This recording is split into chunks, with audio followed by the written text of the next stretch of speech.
സാധനത്തിന് നമ്മൾ തന്നെ കുഴിച്ചു മൂടണം. ചാകുന്നതിന് അവർക്ക് എന്തൊരു ഡിമാൻഡായിരുന്നു എന്റെ മാമദേവ. ചത്ത് കഴിഞ്ഞപ്പം കുഴിച്ചുകൂടാൻ പോലും ആരുമില്ല. നാളെയാണോ? അതെ സാറന്മാരെ, ചത്ത സൂസമ്മയെ ഇവിടെ കണ്ടാ കിടത്തിയിരിക്കുന്നെന്ന് പറഞ്ഞു. എവിടാ? ആരുടെ കാര്യമാണ് ചോദിക്കുന്നത്? ദേ ഈ ഫോട്ടോയിലുള്ള ആള്. നിങ്ങൾ എവിടെ നിന്ന് വരിക? കൊട്ടാരക്കരനാ സാർ. ചത്ത സ്ത്രീ നിങ്ങളുടെ ആരാ? എന്റെ ബന്ധമൊന്നും അല്ല. വേർക്കക്കാരിയാണെങ്കിൽ എന്നെ സ്വന്തം പോലെയാ കരുതിയിരുന്നെ. ചത്തിട്ട് കുഴിച്ചിടാൻ പോലും ആരും ഇല്ലാന്ന് പത്രത്തിൽ പറയുന്നു. ഒരു വണ്ടി പിടിച്ചോണ്ട് വന്ന പൈസ എന്റെ കാണും. സാറുമാരൊന്ന് ഏർപ്പാടാക്കി തന്നാ മതി. എവിടെയാ കിടത്തിയിരിക്കുന്നത്? എന്നെ ഒന്ന് കാണിച്ചതാ. അല്ല, നിങ്ങൾ സമാനപ്പെട വഴി ഉണ്ടാക്കാം. അതിനു മുമ്പ് ചില കാര്യങ്ങളൊക്കെ അറിയണം. നിങ്ങളുടെ പേരെന്താ? അക്കാമാന്ന്. എങ്ങനെയാ അവരെ പരിചയം? കുറെ കാലം കൂടെ നിന്നിട്ടുണ്ട് ഞാൻ. ബ്യൂട്ടി ജോലിക്ക്. അതെപ്പോഴായിരുന്നു? കൊല്ലത്തായിരുന്നപ്പോ. ഇവരെ ബോഡി ഇത് കാണിച്ചു കൊടുക്കണമല്ലോ. ഗോപാല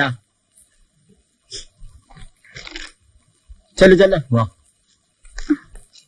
അല്ല, എന്റെ ഒരു നല്ലതാണ് നോക്കണേ. കറക്റ്റ് സമയത്തിന് പെമ്പറന്നൂർ വന്ന് കേറിയത് കണ്ടോ? അതിപ്പോ പിള്ളേച്ചനില്ലെങ്കിലും ഞാൻ അവരെ പോലീസ് സ്റ്റേഷനിലേക്ക് പറഞ്ഞയക്കത്തില്ലായിരുന്നു. അതല്ലടോ, ഇവരെയും കൊണ്ട് ഞാൻ തന്നെ സിയുടെ മുമ്പിലേക്ക് നേരിട്ട് കയറി ചെല്ലുന്നത് ഒരു ക്രെഡിറ്റ് അല്ലേ?